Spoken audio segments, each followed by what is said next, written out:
everyone and welcome back to this YouTube channel that is Savvy Forensics. So friends, आज हम बात करने वाले हैं नार्को एनालिसिस के बारे में एंड यहाँ पर हम पूरा डिटेल में देखेंगे जो नार्को एनालिसिस टेस्ट होता है ये किस तरह से होता है, नार्को एनालिसिस ये टर्म बेसिकली कहाँ से डिराइव हुआ है, क्या इसके किस किस तरह के केसेस में इसको अप्लाई किया गया है, इसको अप्लाई करने का पूरा प्रोसीजर क्या रहता है एंड कौन कौन से एक्सपर्ट्स की रिक्वायरमेंट होती है नार्को एनालिसिस टेस्ट को कंडक्ट करने के लिए। इस टेस्ट में ये जो पर्टिकुलर वीडियो होगा यहाँ पर पूरा डिटेल में हम देखेंगे नार्को एनालिसिस के बारे में, हर एक छोटे से छोटे पॉइंट के बारे में बहुत ही डिटेल में आज हम डिस्कस करेंगे। तो अभी हम स्टार्ट कर लेते हैं हम अपने आज के टॉपिक को एंड देख लेते हैं नार्को एनालिसिस टेस्ट जो रहता है वो किस तरह से होता है। अगर हम बात करें नार्को एनालिसिस टर्म की, तो ये जो टर्म है बेसिकली ग्रीक वर्ड से डिटरमाइन हुआ है, ग्रीक वर्ड से आया है एंड जो ग्रीक वर्ड था वो था आपका नार्क। ठीक है, तो ये आपका ग्रीक टर्म था नार्क एंड नार्क ये जो स्पेलिंग है इसकी ये बहुत इंपॉर्टेंट है क्योंकि यहाँ पर आपको कन्फ्यूजन हो सकती है अगर बाई चांस आपके एग्जाम में पूछ दिया एंड वहाँ पर कंफ्यूज करने के लिए एक ऑप्शन दे दिया NARC, तो वहाँ पर आप कंफ्यूज हो सकते हैं। तो इस वजह से यहाँ पर आपका R और C के बीच में एक K प्लेस होता है, तो इस स्पेलिंग को बहुत अच्छे से याद कर लीजिएगा। ठीक है, तो ये जो आपका नार्को एनालिसिस टर्म है नार्क टर्म से डिराइव हुआ है, ये जो आपका टर्म है वो ग्रीक टर्म है।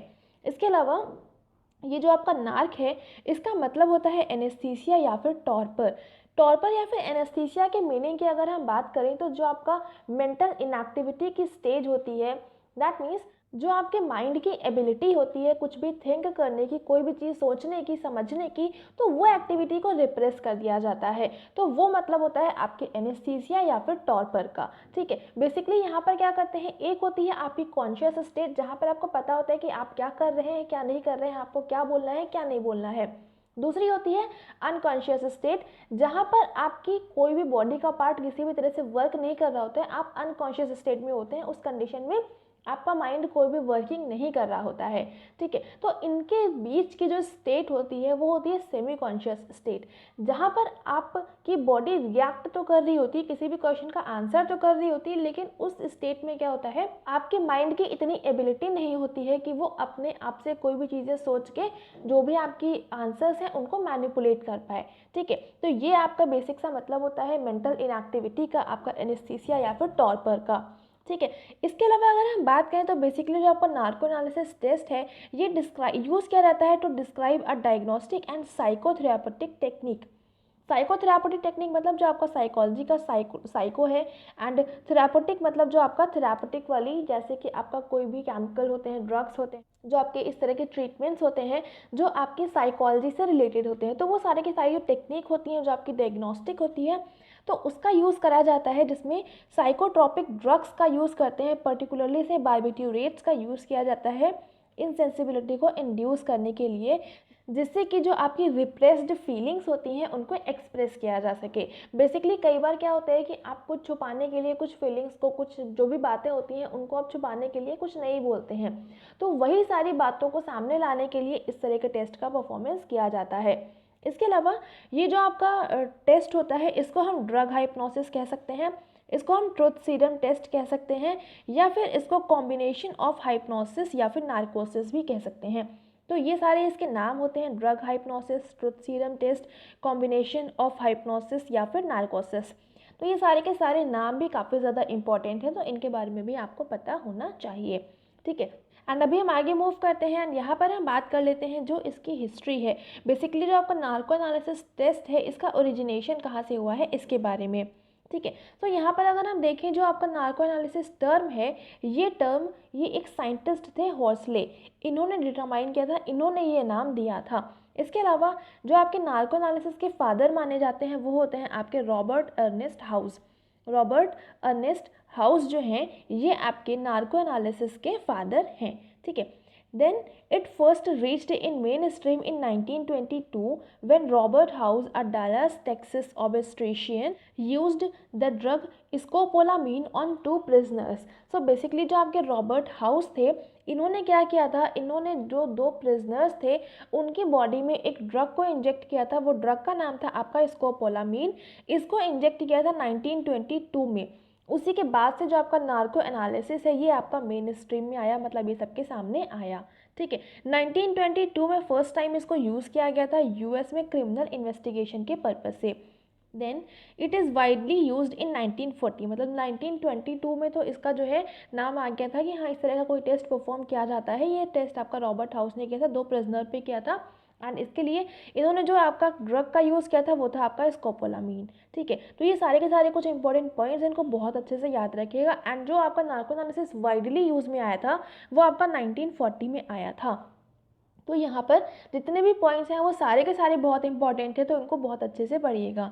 ठीक है, एंड अभी हम आगे मूव करते हैं। यहाँ पर नेक्स्ट हम बात कर लेते हैं जो आपका इंडिया में बात करें नार्को एनालिसिस की, तो उसके बारे में। सो यहाँ पर क्या है, कुछ तरह के आपके डेमोक्रेटिक जो कंट्रीज़ हैं उसमें से एक है आपका इंडिया।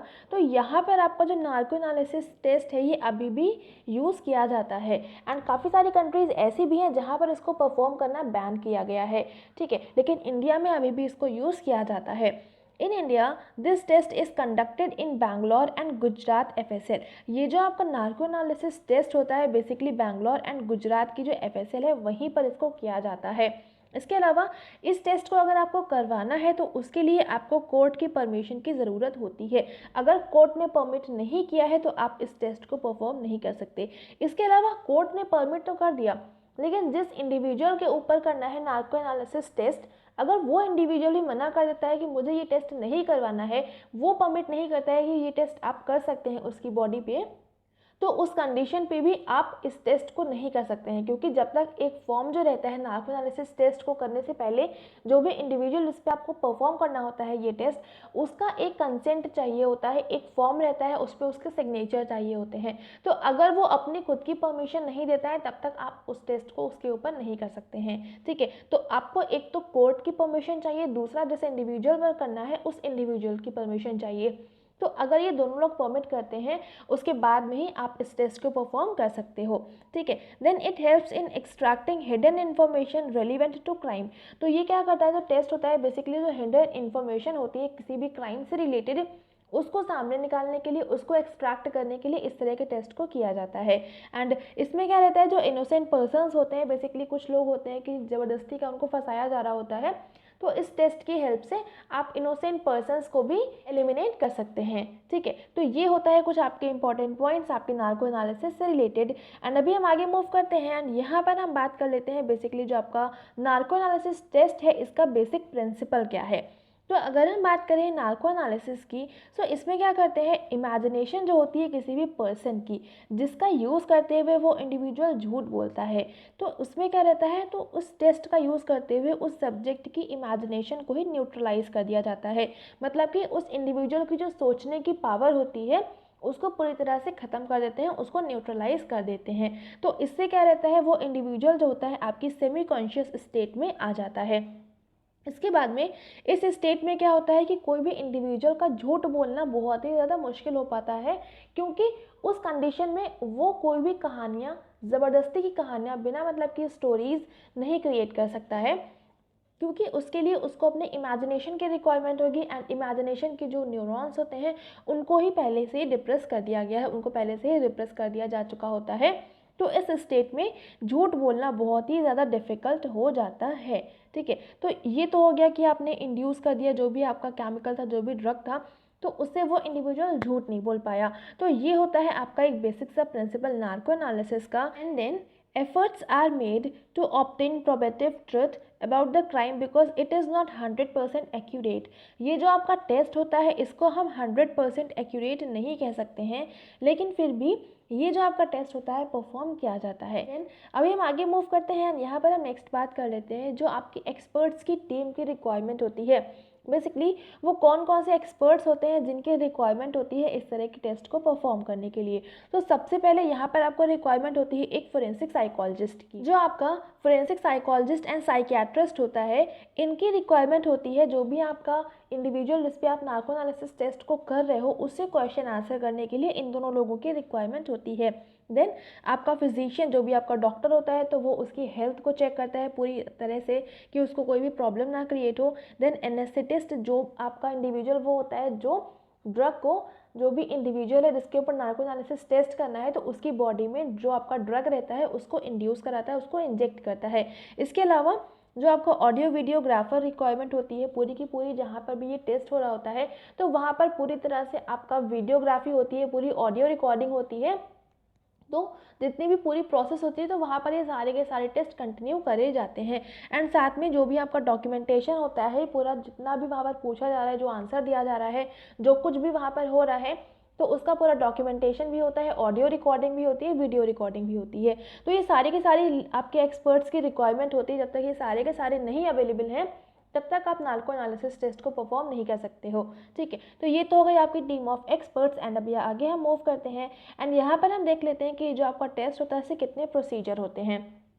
सो ये जो आपका नार्को एनालिसिस टेस्ट होता है इसके बेसिकली 4 प्रोसीजर्स होते हैं, जिसमें पहला होता है आपका प्री टेस्ट इंटरव्यू, देन है आपका प्री नार्कोटिक स्टेट, थर्ड है आपका semi narcotic state and last है आपका पोस्ट टेस्ट इंटरव्यू।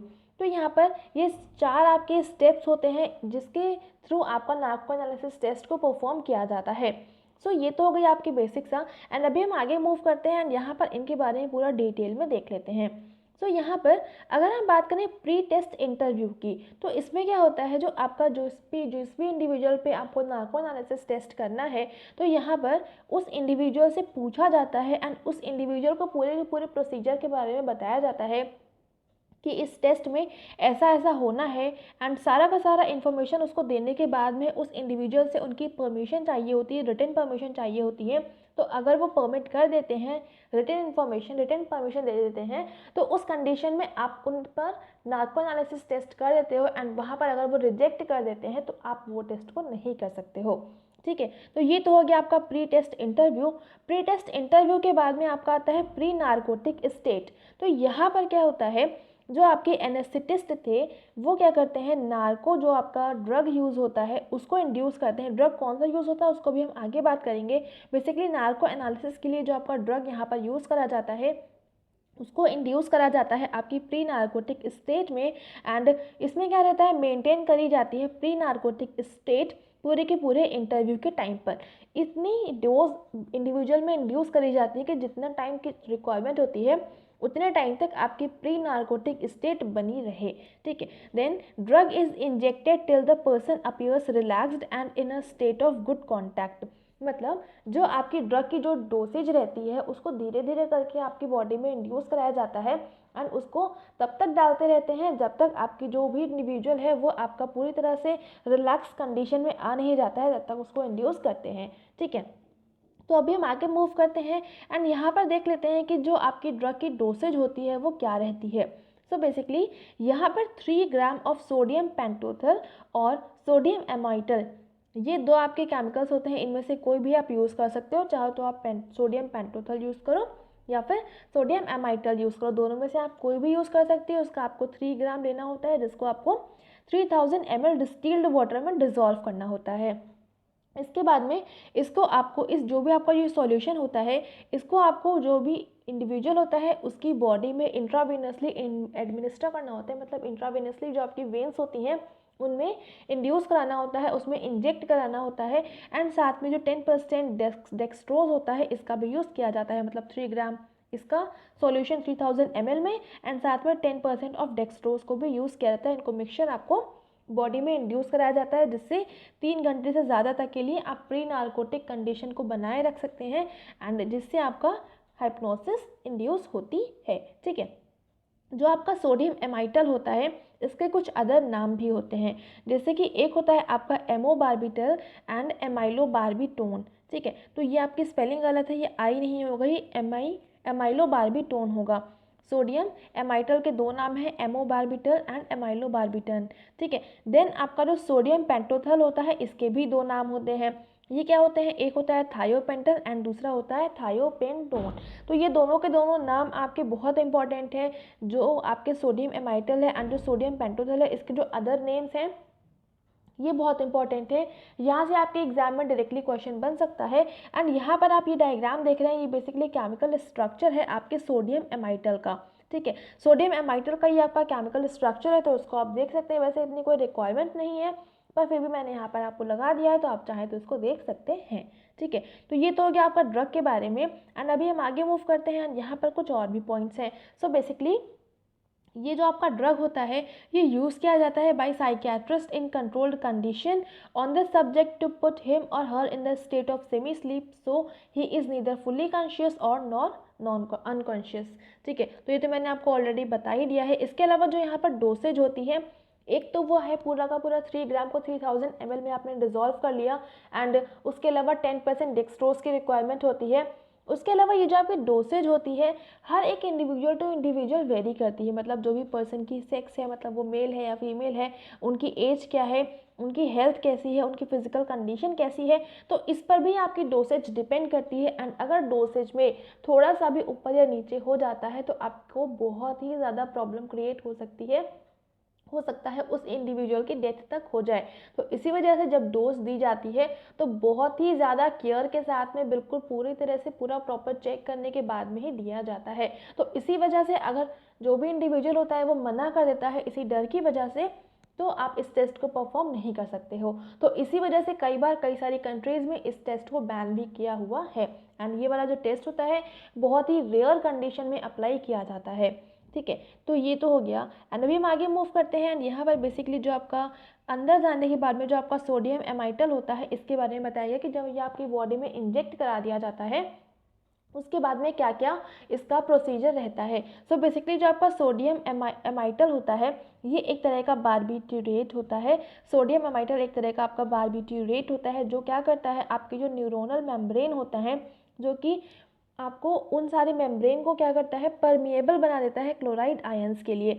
जो आपके न्यूरॉन्स होते हैं उनकी जो न्यूरोनल मेम्ब्रेन होती है उसको बहुत ज़्यादा परमिएबल बना देता है क्लोराइड आयंस के लिए, जिसकी वजह से leading to general inhibition beginning with the cortex and progressing down to the lower brain regions with the increasing biological effects to produce a hypnotic stage with only neural inhibitory effect. So basically जो cortex होता है ये आपका brain का एक portion होता है। तो अगर आप लोगों ने पढ़ा होगा बायोलॉजी में जो ब्रेन होता है उसके बारे में, उसके स्ट्रक्चर के बारे में, सो आप लोगों को इसके बारे में पता होगा।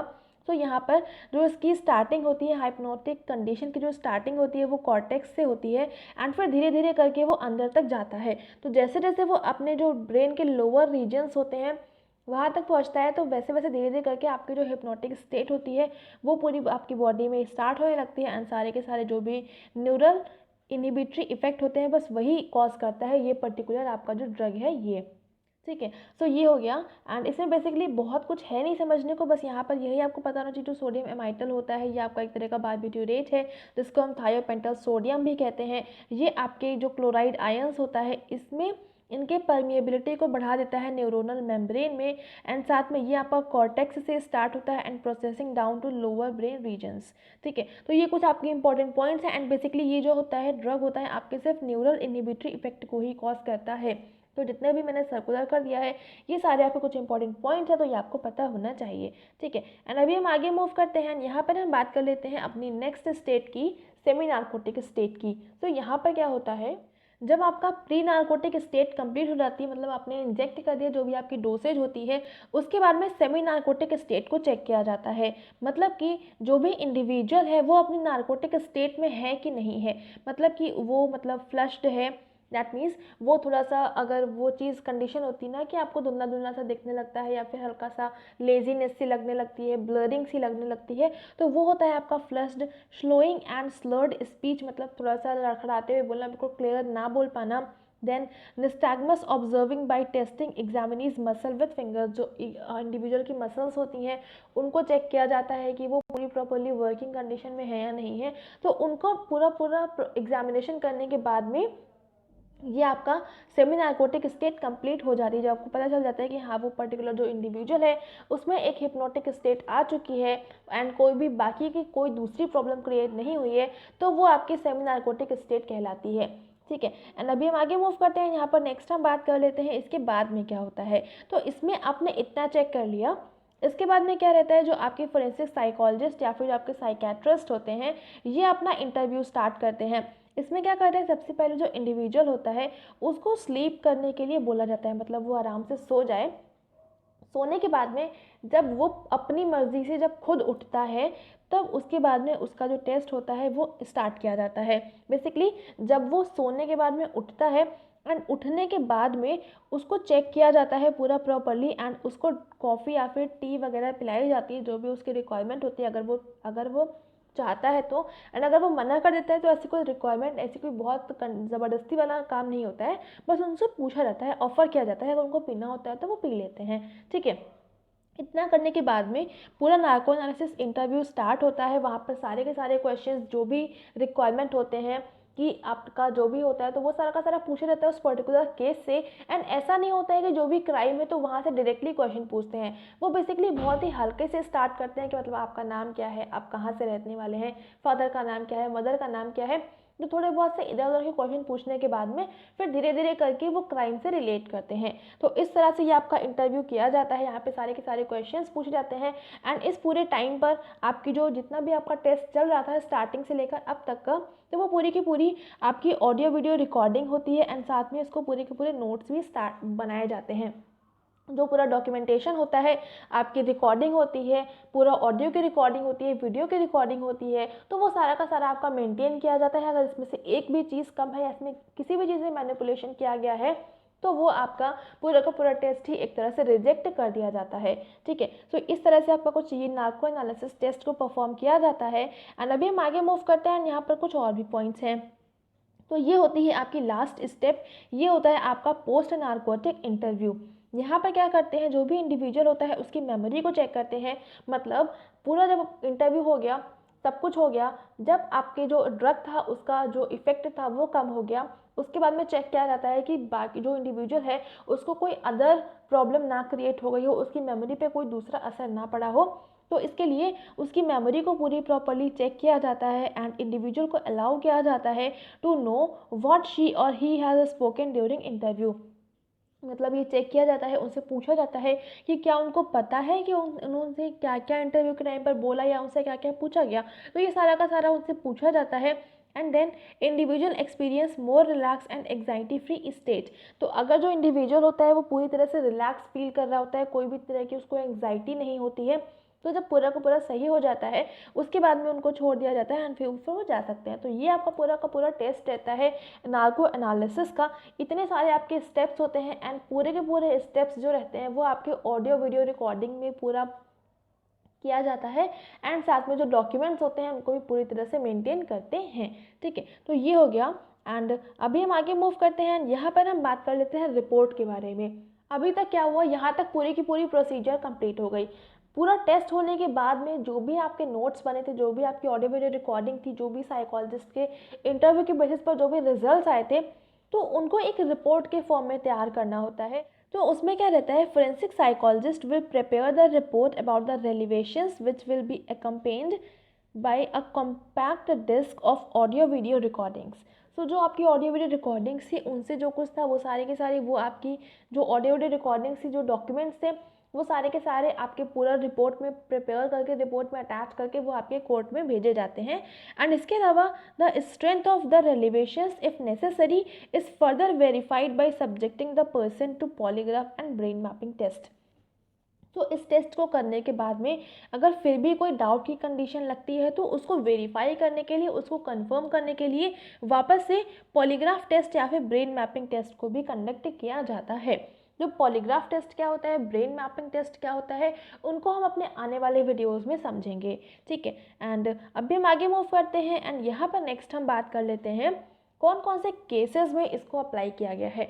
सो बेसिकली बहुत ही कम केसेस हैं जहाँ पर आपको नार्को एनालिसिस टेस्ट की रिक्वायरमेंट पड़ी है। इसमें सबसे पहला आपका आता है निठारी मर्डर केस, सेकेंड है आपका अब्दुल करीम तेलगी केस, थर्ड है आपका भवरी देवी केस, फोर्थ है आपका आरुषि हेमराज मर्डर केस। तो ये तो काफ़ी ज़्यादा फेमस केस था, आप सभी को पता होगा। एंड लास्ट है आपका मुंबई ट्रेन ब्लास्ट। बेसिकली सारे के सारे टेस्ट ही बहुत सारे के सारे केसेस बहुत फेमस हुए थे। एंड यहाँ पर जो डेथ हुई थी वो काफ़ी बहुत ही ज़्यादा अजीब तरह से हुई थी। तो ये सारे के सारे कुछ केसेस हैं जहाँ पर आपके नार्को एनालिसिस टेस्ट को परफॉर्म किया गया था, एंड उसके बेसिस पर बहुत ही एक्यूरेट रिजल्ट भी कई बार देखने को मिला है, ठीक है। तो ये हो गया आपके केसेस। एंड अभी हम आगे मूव करते हैं, एंड यहाँ पर हम बात कर लेते हैं इसके लीगल स्टेटस की। तो अगर हम बात करें जो आपका नार्को एनालिसिस टेस्ट होता है उसका लीगल स्टेटस क्या है, तो 5 मई 2010 में सुप्रीम कोर्ट जो है हमारे इंडिया का, उसने कुछ आपके पॉइंट्स दिए थे। बेसिकली यहाँ पर आर्टिकल 20 जिसका 3rd सेक्शन जो है इंडियन कॉन्स्टिट्यूशन का, यहाँ पर बोला गया है no person accused of any offence shall be compelled to be a witness against himself. That means किसी भी इंडिविजुअल को आप ज़बरदस्ती किसी भी ऑफेंस के लिए कंपेल नहीं कर सकते हैं उस पर्टिकुलर केस के विटनेस बनने के लिए, या उस पर्टिकुलर केस का जो भी है। तो अगर उसमें नार्को एनालिसिस कह रहे हैं तो आप उसमें कंपाइलेशन मतलब उनको कंपेल नहीं कर सकते, उनके आप फोर्स नहीं कर सकते हैं, ठीक है। इसके अलावा the test result cannot be admitted as evidence if they have been obtained through the use of compulsion। अगर इस टेस्ट में किसी भी तरह का कोई भी आपका बाहर से कंपल्शन लगाया गया है रिपोर्ट को चेंज करने में, या फिर टेस्ट का जो भी रिजल्ट है उसमें आपने कुछ मैनिपुलेशन किया है, कुछ चेंजेस करे हैं, या किसी भी तरह का कोई भी चेंजेस हुआ है, तो उस कंडीशन में जो ये आपका नार्को एनालिसिस की रिपोर्ट रहती है, नार्को एनालिसिस के जो रिपोर्ट को एज अ एविडेंस को प्रूव करना होता है, एविडेंस के फॉर्म में आपको कोर्ट में दिखाना होता है, तो उसमें आपका इसको एडमिट नहीं करा जाता है। अगर किसी भी तरह का कोई भी पता चल जाता है कि ये जो रिपोर्ट है इसमें किसी भी तरह का कोई भी मैनिपुलेशन हुआ है, तो उस कंडीशन में उसको एडमिट नहीं किया जाता है। तो ये हो गया आपके नार्को एनालिसिस टेस्ट के लीगल स्टेटस के बारे में। एंड अभी हम आगे मूव करते हैं, एंड ये इस पूरी की लास्ट स्लाइड है, इस पर्टिकुलर वीडियो की लास्ट स्लाइड है, जहाँ पर बेसिकली कुछ बहुत ही इंपॉर्टेंट पॉइंट्स लिखे हुए हैं। सो इसमें क्या लिखा है, it is proven technique in forensic setup as well as in medical setup for investigation purpose. Tests require procedure, precaution and expertise to use in the investigation, and suspect willingness and his right need to be protected as mentioned in National Human Rights Commission। तो जैसे कि national human rights commission के according बताया गया है कि जो भी इंडिविजुअल है, जो भी सस्पेक्ट है, उसकी विलिंगनेस ज़रूरी है। तो अगर वो परमिट करता है तो ही आप कर सकते हैं। तो बेसिकली जितना मैंने बताया है, जो कि अभी तक स्लाइड में आपको नहीं देखने को मिले थे, वो सारे के सारे पॉइंट्स यहाँ पर इंक्लूडेड हैं, ठीक है। सो आई होप आपको नार्को एनालिसिस बहुत ही अच्छे से समझ में आ गया होगा। मैंने पूरी कोशिश करी है आपको बहुत अच्छे से एक्सप्लेन करने की, एंड हर एक पॉइंट को मैंने डिटेल में लिखा भी हुआ है, स्लाइड में भी लिखा है, मैंने एक्सप्लेन भी किया है। सो आई होप आप सभी को समझ में आ गया है। फिर भी किसी भी तरह का कोई भी डाउट रह जाता है तो आप कमेंट सेक्शन में लिख सकते हैं, उसका रिप्लाई मैं आपको ज़रूर से दे दूँगी। एंड साथ में आप हमें फॉलो कर सकते हैं हमारे Facebook page and Telegram channel पर। एंड वीडियो पसंद आ रहा है तो इसको लाइक ज़रूर से कर देंगे, अपने फ्रेंड्स के साथ में शेयर ज़रूर से कर देंगे। शेयर तो प्लीज़ ज़्यादा से ज़्यादा कर दीजिएगा ताकि सभी तक ये वीडियो पहुंच जाए। एंड चैनल पर नए तो चैनल को सब्सक्राइब कर लेंगे, बेल आइकन प्रेस कर लेंगे। And thank you so much for watching me here.